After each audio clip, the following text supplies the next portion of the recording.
নমস্কার বন্ধুরা, পায়েল কিচেনে আপনাদের ওয়েলকাম জানাই। আমি আজকে আরেকটা নতুন রেসিপি নিয়ে চলে এসেছি, লাউ চিংড়ি। সর্বপ্রথম আমি লাউ চিংড়ি করার জন্য এখানে লাউ কুচি কুচি করে কেটে নিয়েছি।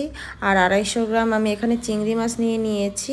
আর 1 চামচ লবণ, 1 চামচ হলুদ দিয়ে আমি এটা মাখিয়ে নেব ভালো করে। আমার চিংড়ি মাছটা মাখানো হয়ে গেছে। এখন কড়াই গরম করে আমি সর্ষের তেল দিয়ে দেবো।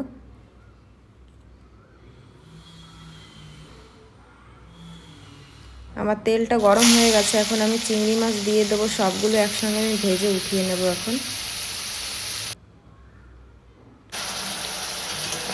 চিংড়ি মাছটা বেশি কড়া কড়া করে ভাজবো না, তাহলে টেস্টটা চলে যাবে।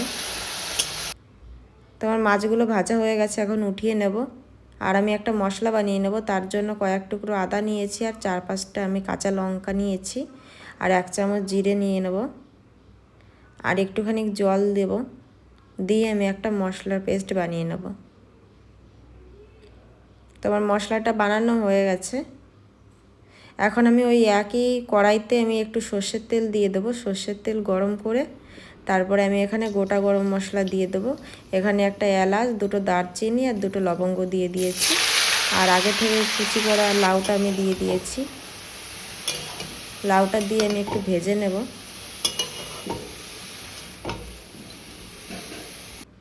এখন আমি 1 চামচ লবণ আর 1 চামচ হলুদ দিয়ে দেবো।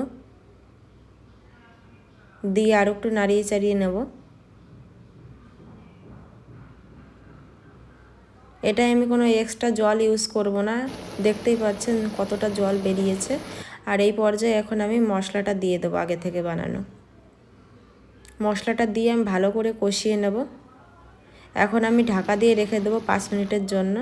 তো আমি 5 মিনিট পর ঢাকা খুলে আমি চিংড়ি মাছগুলো একে একে দিয়ে দেবো সবগুলো। তো আমার এখন হয়ে গেছে প্রায়। এখন আমি লাস্টে আমি একটু চিনি দিয়ে দেবো। চিনিটা দিয়ে আরও 1 মিনিট আমি কষিয়ে নেব। এখন কয়েকটা চেরা কাঁচা লঙ্কা দিয়ে দেবো। চেরা কাঁচা লঙ্কা দিয়ে আমি নামিয়ে নেব। ব্যাস, আমার কমপ্লিট হয়ে গেছে লাউ চিংড়ি। তো বন্ধুরা, এই রেসিপিটা যদি আপনাদের ভালো লেগে থাকে তাহলে একটা লাইক আর কমেন্ট করে দেবেন।